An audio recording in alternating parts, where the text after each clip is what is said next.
వైశ్యులం కోటి జన్మలెత్తినా మళ్ళీ కోమటిగా పుట్టుతాం.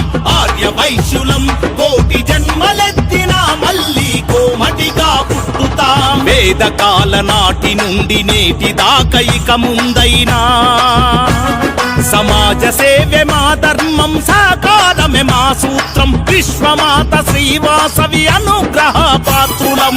ఆర్య వైశ్యులం కోటి జన్మలెత్తినా మళ్ళీ కోమటిగా పుట్టుతా. ఆర్య వైశ్యులం కోటి జన్మలెత్తినా మళ్ళీ కోమటిగా పుట్టుతా.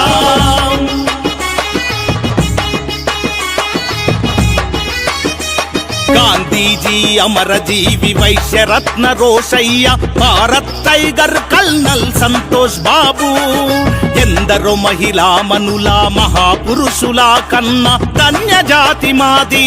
జగతిలో ఎక్కడ ఉన్నా మేమంతా ఒక్కటే అని, అందరి సంక్షేమమే మా అభిమతమని భావిస్తా. త్యాగం, అహింస, శాంతి, సమైక్యతలే మా మూల్య సంపదలు. దాన ధర్మంలో ఆధ్యాత్మిక చింతనలు, బడులు గుడులు వైద్య ధర్మశాలలు, ఎన్నింటిన జనులకు అంకితమిచ్చిన ఘన చరిత మాది.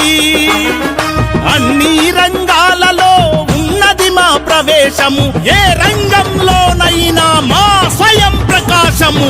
ఆర్య వైశ్యులం కోటి జన్మలెత్తినా మళ్ళీ కోమటిగా పుట్టుతా. ఆర్య వైశ్యులం కోటి జన్మలెత్తినా మళ్ళీ కోమటిగా పుట్టుతా.